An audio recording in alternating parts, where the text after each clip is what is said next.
anything from the shop? What are you selling? What Why are you not buying? selling?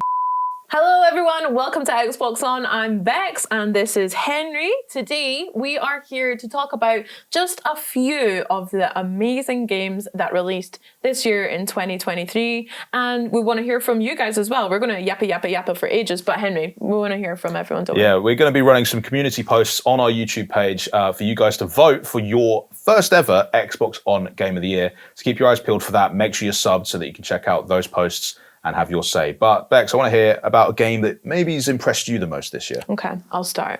Lies of P. I freaking loved it. It was, as a Souls fan, and especially a From Software fan as well, I was really excited by it. I've completed Dark Souls 1, I'm working on Dark Souls 2 at the moment, and Dark Souls 3.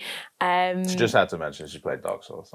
That's all I wanted to. Yeah. I just wanted That's to why name we're making drop this video, so you can talk about Dark Souls. From playing those games, they are so iconic, and the community around, specifically From Software games, they're so well crafted. We had the behemoth Elden Ring come out just in recent years as well. And that's kind of really hard to follow, especially from a different development team. But the team at Neo was absolutely smashed it, I think.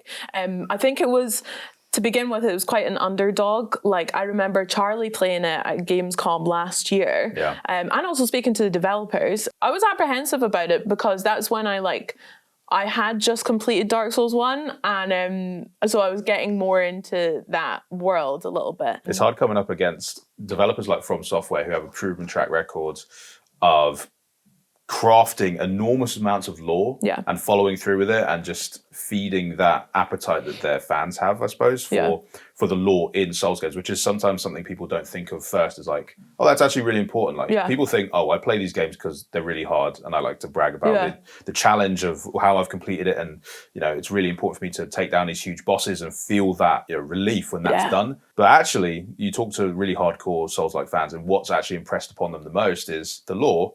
And that's one thing Neo is, I think, tackled really well, is because everyone I've heard who's speaking about Lies of P is saying the story in it was unbelievable. Yeah, boss fights were great, combat was really tight, but it's the story and how that all develops based on your actions. That's what really was long-lasting feeling for them, I suppose. So no, I mean, coming from such a well-known story like Pinocchio as well. Pinocchio scared me when I was younger, I'm not gonna lie. That movie version, the animated version, is scary. But coming to it from such an iconic IP and then making a Souls-like game around it was super impressive. But you're right, there's so much good in that game. I must have been 6 or something hours in, and I'd really struggled. We played it a couple of times on stream, and I'd really struggled with the first boss of the game. Finally got him down, and then a couple of bosses in, I'd started picking up, new arm attachments, which is a really fun mechanic, and the weapon crafting, how you can totally refine your build a little more than you can in other games. Rather than just picking up weapons, you pick up a weapon and then you can mix and match it with whatever hilt you want. So finding my pairing with the weapon and then with the arm that I like to use. And then from there, I was like, okay, we're done. This game, it was so much fun to take down some bosses. Mixing those weapons, it's not just a gimmick. That some people might think, oh yeah, sure, I could just slap an axe head on top of a pole arm here, and of course I could do that. But it's part of the DNA of why this game is unique to the Souls-like genre, which is hard to it's hard to crack that. It's hard to find a niche in that, because there's been so many other games, and yet they found a way to make that an important part of Lies of P, and one that hopefully they get to develop more on, in a future title would be cool, or just on other projects that they work on, which is crazy to think of, that this was their first crack at a big game coming out. It's indie levels of support behind them, and they've managed to pull off this enormous win, I would say, for a developer's first ever game, which is really cool to see. It is inspiring for other developers as well, I think. So that's why it's that's a good point. So important to see a game like that come out this year. He's kind of cute himself. No. I have to say. Nope. Yeah. He could be played by a naughty's heartthrob. Oh yeah. If there was ever a film made about it. That'd be good. Who would you think he would play? Who would play him? Sorry. I can't remember his name, but the guy that's in Gilmore Girls. Not the one from Supernatural. The Jesse. His name is Not Jesse. Not Jesse. Wait. Tall guy. The tall one. His name's Dean in the show. Yeah, Dean. That's it. If you know it, drop it in the comments. Sorry. Yeah. Dean. You can play him. Nice. Day one into Game Pass. Which always a win. Speaking of surprises this year, right back at the start of January, we had a developer direct from Xbox and some of the Xbox Sneaky Game little Studios. drop in that one. Oh, little sneaky surprise drop with Hi-Fi Rush coming from Tango Gameworks, who I know as terrifying Evil Within developers. Yeah.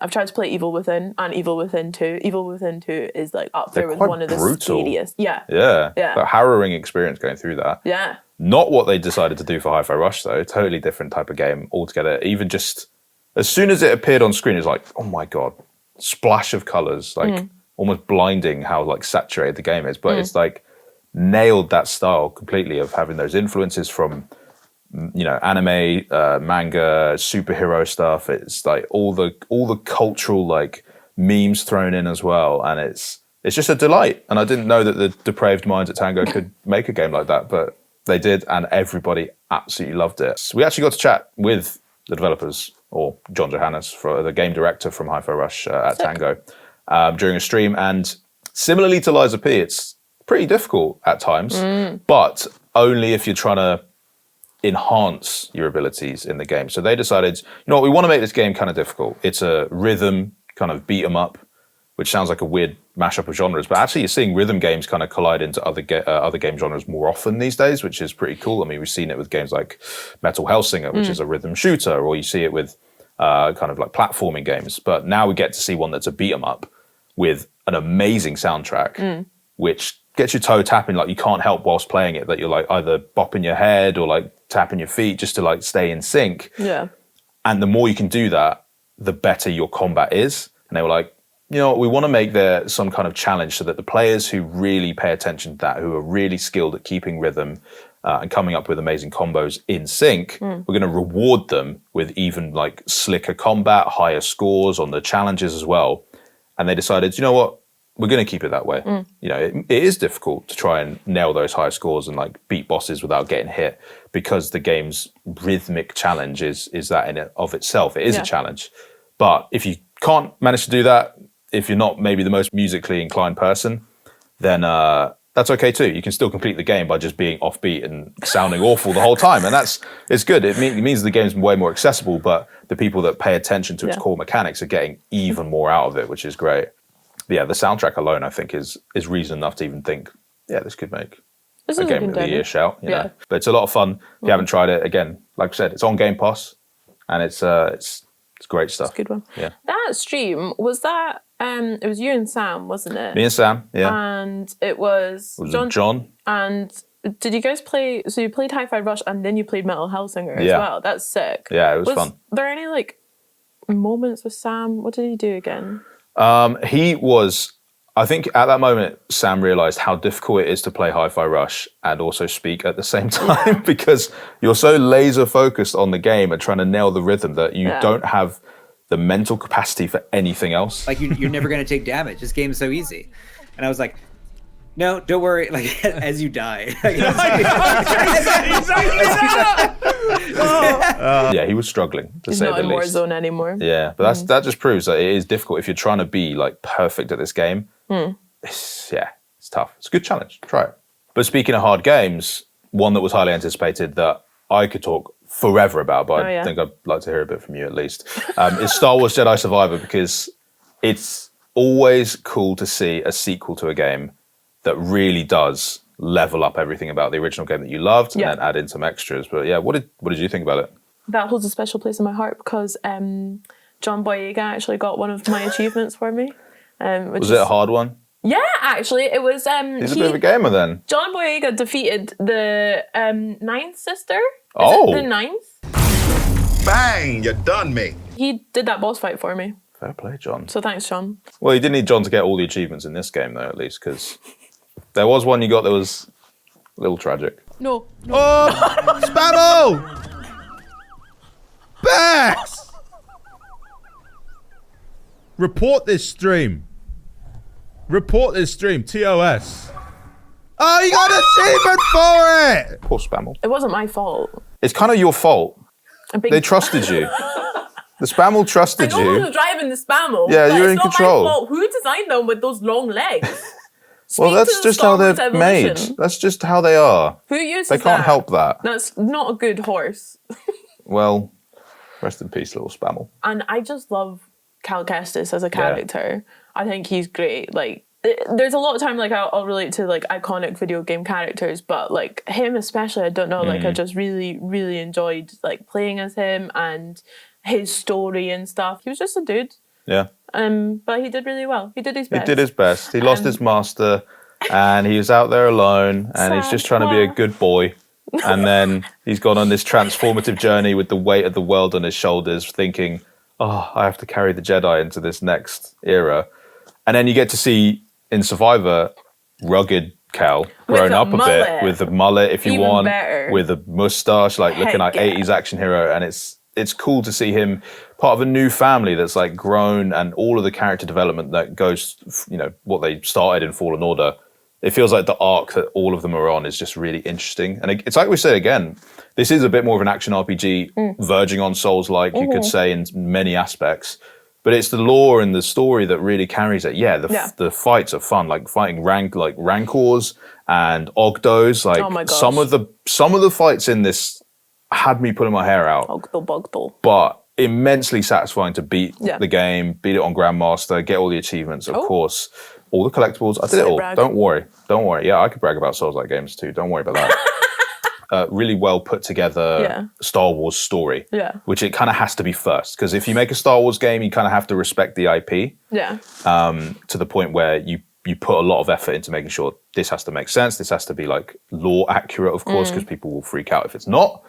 But making sure that these brand new characters that only exist in Jedi Survivor for the most part are given the care to evolve and grow through a Star Wars story. And it all just feels wonderful. At every moment during it, I thought, this is just perfect. I want to see more and more and more of this, which is why I spent so much time playing it and making sure I found out all the little secrets and picked up all the extra bits of collectibles that gave you like more flavor text. And it was just wonderful. But damn, fighting some of those Ogdos were just painful. I really want a movie. I know I love games. Oh, God, I love games as a media, but I really want a movie with Cameron Monaghan as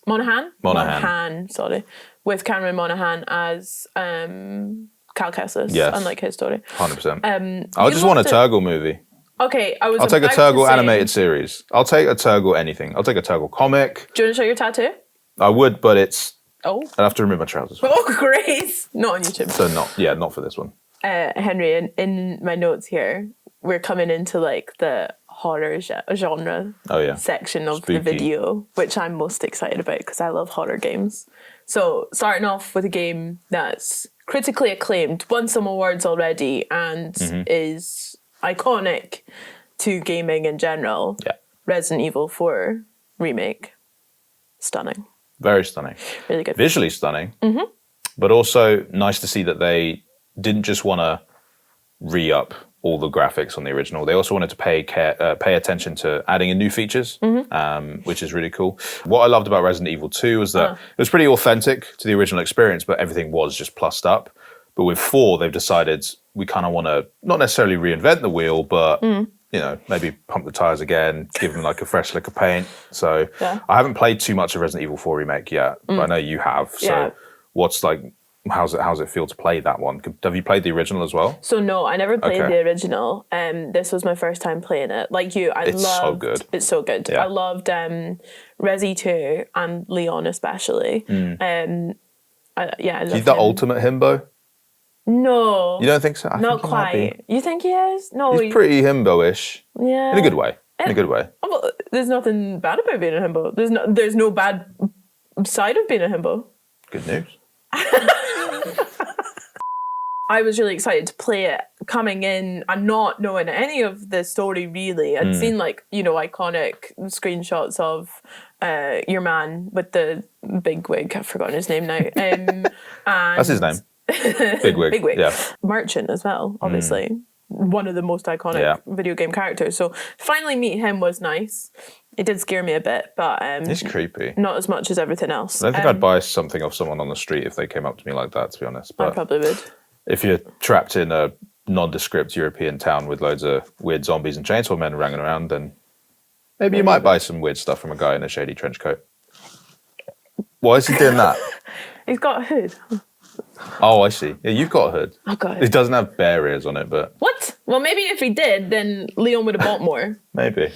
Anything from the shop? Isn't he the one that goes, what are you selling? What are you buying? Selling. That's it. That one. You yeah, buying or selling? Yeah, nice. Also, like... I'm running, bro. Yeah, why are you not running? Yeah, that's true. Why is he safe? Built different. Which style do you feel like you prefer more? The older style, which was over-the-shoulder kind of vibes. Well, I mean, originally it was like fixed cameras almost, but now it's over-the-shoulder. Or do you prefer the newer takes from like Village and 7 where it's FPS sort of vibes? Hard to pick because they both have their pros and cons. Like, I feel the first-person ones are scarier normally, but then the third-person ones are just, there's more fun to them in a way, which is kind of a nice tone. Like, with horror films, you need a bit of comedy to take the edge off the scares. With horror games, it helps to have that too. And I think you see that more in like 2, 3, and 4 than you do in 7 and 8. Yeah. But they're both amazing. Not to, again, bring it back to Souls games, but the parry ability slaps. It's a nice touch. Satisfying. Yeah. You're seeing Leon doing like huge roundhouse kicks. Suits him. Yeah. The combat, the roundhouse Combat's good. kicks. Yeah, they are good. I like that. It's like every game should add roundhouse kicks, grappling hooks, and fun little frog sidekicks. Let's see if it wins Game of the Year. We were stocked for horror games this year. Oh my gosh, yeah. Speaking of ridiculous audio in horror games. This is a contender, actually. Dead Space. Dead Remake. Space. I have not played the original, and I've not really played the remake. So I'll let you... I've done both. You've done both? Played both. Yeah, and you actually played with the devs as well. Oh my gosh, which is cool. Always fun. Roman Campos Oriola. That's right. Game director of Dead Space. That was...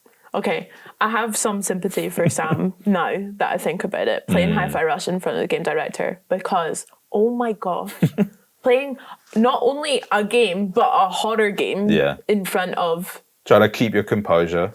When he's in his head as well, it's a bit sick, really, because he knows what he's done this to you as well. He's like, I'm going to put in a little bit of jump scare here. That's going to get you nice. And then you're going through it all, and it's like, it's about to hit the jump scare bit. It's about to hit the creepy sound bit. It's about to hit the bit with no ammo. Yeah. Just watching it all unfold. He was so cool on stream as well. It wasn't cool. Fair. I was not cool.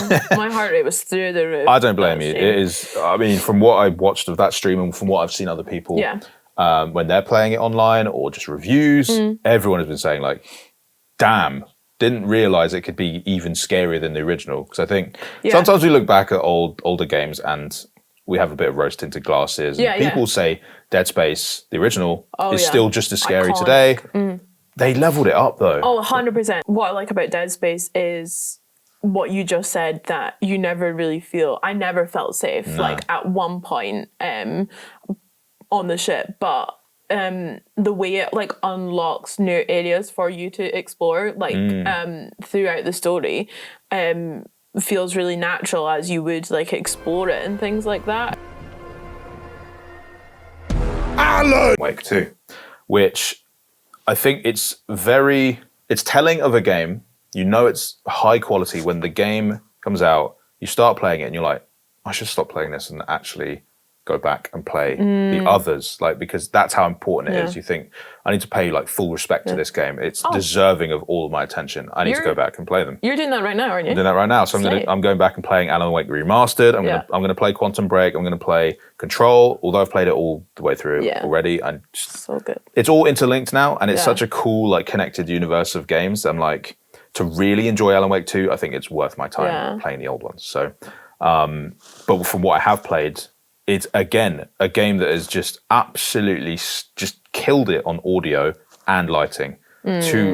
Two of the most important aspects of a horror game, and it just looks gorgeous. Also, it is this is rare for me to admit, because most people that know me know that I really like playing games and like smoother frame rates. But Alan Wake 2 is the only game I've ever played in like a 30 FPS mode where I'm like, yeah, this is good actually. I'm okay with this, because the fidelity of everything around you, like all the forests and the foliage and the lighting and the effects, they just look so good and it works really well. It's so quite a smooth cinematic game, really, I suppose, as well. Yeah, and it is still smooth. cinematic. Yeah, it looks good. Like 30, like you say, I would agree. Like normally I can't tell the difference. Yeah. But Alan Wake 2 like does it so nicely.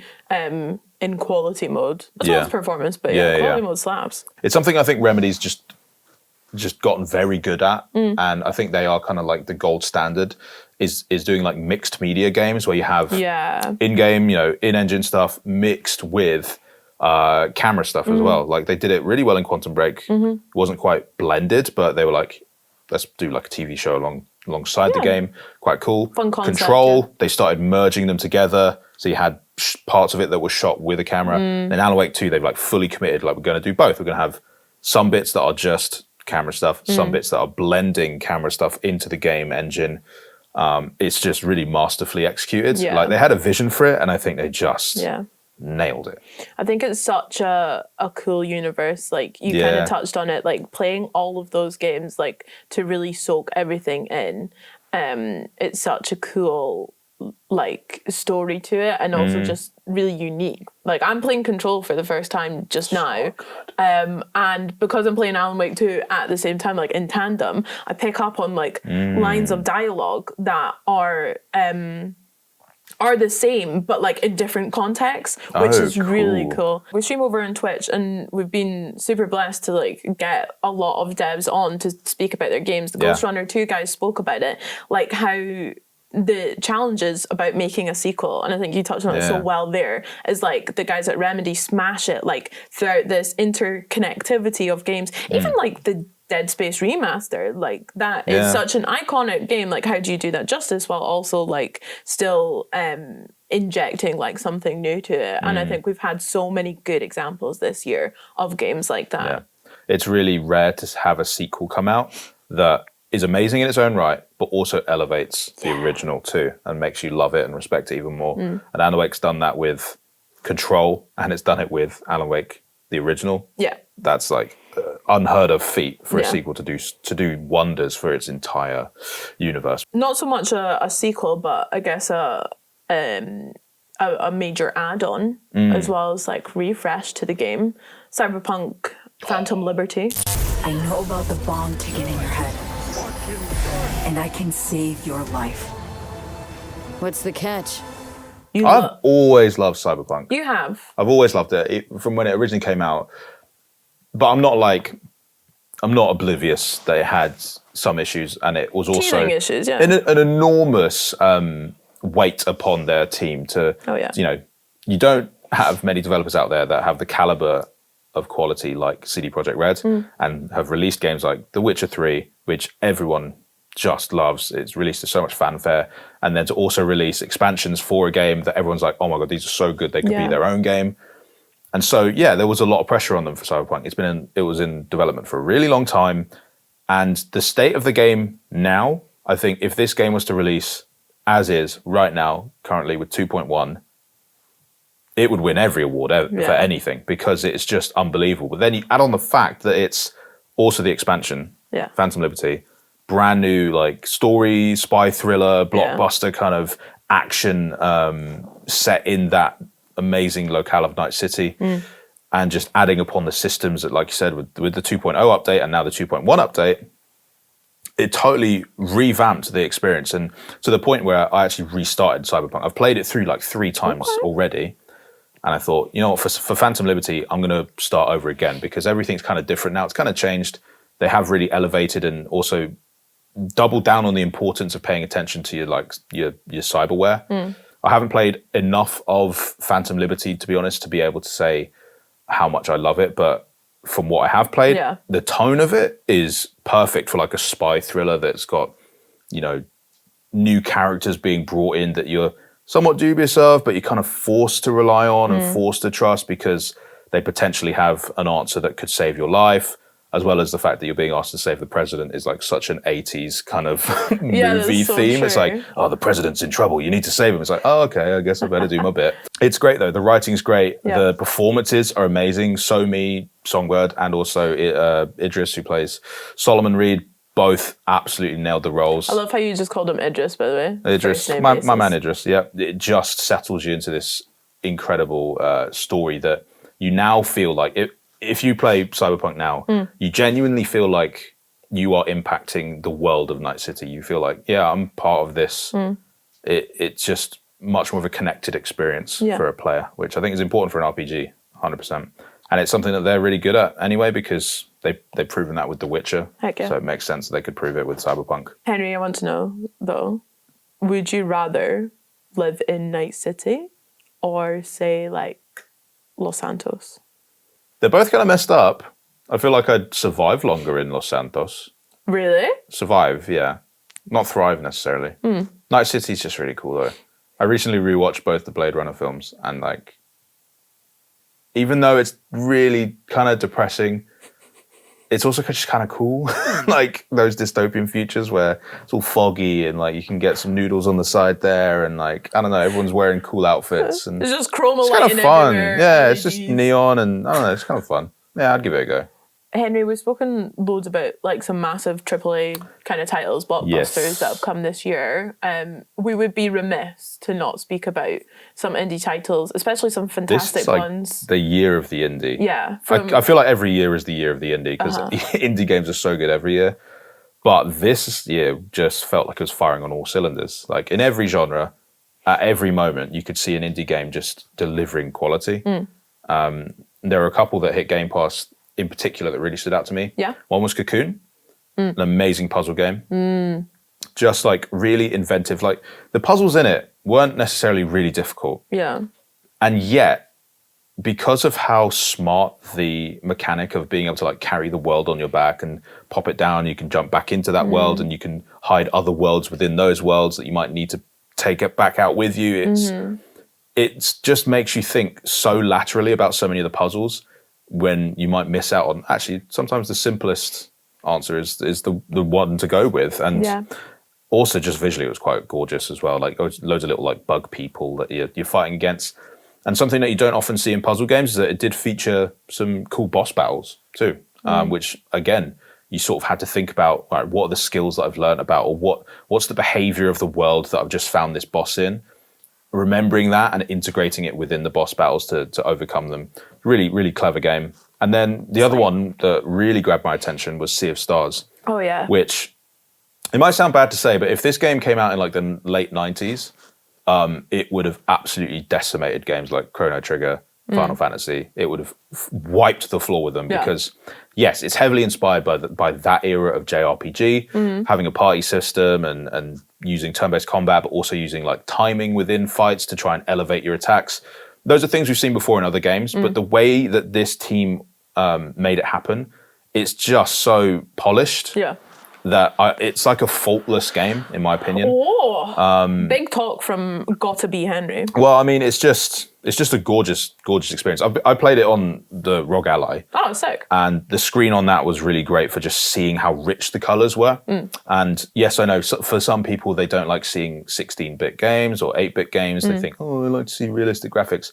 This is just a treat for the eyes, though. It's just so beautiful. And the pixel density of it is great, that you still have all the detail there in the world. And also it's just kind of fun. Like it's just the script in it is pretty funny. Like the characters are pretty lovable. And it's well worth playing. And it's a gorgeous game. Great for handhelds, 100%. I would say if you have a handheld, this is like a perfect game for it. But yeah, Sea of Stars was wicked. I hope it wins a bunch of awards. One I really liked as well that's came into Game Pass, but it was also in Game Preview for a little bit that I played on PC Game Pass, was Coral Island. Ah, lovely. These kind of games like Cocoon, Sea of Stars, Coral Island, we've had quite a lot of them, and I think they're so valuable to play because we play a lot of games. Yeah. And sometimes it is so nice to just, rather than escape into a really like full world and have almost a lot of responsibility within a game, which is great fun to experience those stories, I just want to switch off and grow some turnips sometimes. Totally. I want to fish. Yeah.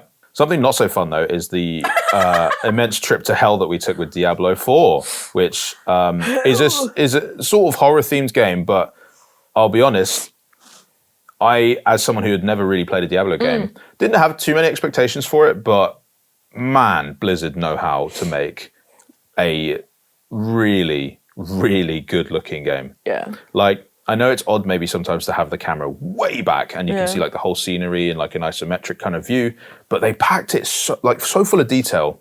And this game is just worth experiencing for the cutscenes alone because honestly, they are maybe the most high quality cutscenes I've ever seen in a game. It is just stunning what they can achieve. The animators there are just on another level. I've never seen it so good in any other game. I played a little bit of Diablo 3, but way more of Diablo 4. Yeah. And my playstyle was completely different to what I played in Diablo 3 to Diablo 4. And I really enjoyed mostly playing like with you guys and playing with like Sam and Charley. Such a good co-op game. Oh, such a vibe. Good. I know Charley plays it a lot, like couch co-op actually. And it was, so much fun, like getting some pals together. And we did some hardcore runs, some tragedy a lot of the time with those bad boys. Not for me. Right. R.I.P. Still alive. R.I.P. Ice Cold Killer. May she rest in hell. In hell, probably. And we got a treat of speaking to a lot of the team about that ahead of time. I spoke to Joseph Bodarama, who voices the Sorcerer, about voice acting, which is super cool. Charley spoke to Rod Ferguson at Gamescom as well. Charley gets to speak to a lot of cool people. Yeah, she does. No, a lot of people get the pleasure of speaking to Charley. Yeah. Nice. One thing I loved about Diablo as well is like we kind of just played how we wanted to as well. You've got this epic story, but then you can kind of choose what play style you want to take part in, whether it's like through the character or even the world tiers, like how that affects like your gameplay or the loot that you get too. It's been nominated for like loads of innovation and accessibility awards through the screen readers and auto cues that can be really helpful for players. You can change loads of details like the subtitles, colorblind filters, loads of fine-tuning elements that can just make these amazing games more accessible to everyone, which is really important, I think, at the end of the day. I mean, the more people that can play it, the better, because we need all the help we can get against the demon horde. So I'm down for it. Heck yeah. Another game that does have that same treatment and respect for that space is Forza as well. Forza Motorsport came out this year, and obviously we can go on and on about the visuals of the game and how much fun it is to be back in the motorsport world. I love Horizon. This is like a different skill set almost needed because it's a bit more precise. It's like it's less arcade, more like not full sim, but like simcade at the same time. And it's great to see, again, that attention to detail for making sure that the accessibility options allowed everyone to play this game and enjoy it, no matter the skill level or the different accessibility options that they need to be able to play the games and enjoy them to the full. They were all there. That full suite was there. I mean, at the Virgin Media Gamepad, when we were playing Forza Motorsport for the launch celebration, I got to sit down with Sightless Combat, and he walked me through, like, here are the settings that I use to be able to play this game, despite being someone who is legally blind. And, typically you would think that's quite unusual that someone would be able to play a driving game, a racing game, and yet the possibilities here, it makes them real. It's so cool to see that. And he was really cool to just walk through, like, these are the sorts of things that allow me to be able to know, like, oh, there's a turn coming up because I can hear, different beeping coming in left or right ears and having the different assists that you need just to, like, not necessarily take full control of the car, unless, of course, you need that, but to give him enough control to also make him feel like I'm actually playing this game too. Yeah. Really cool. I mean, but yeah, the graphics in the game are just mind-blowing.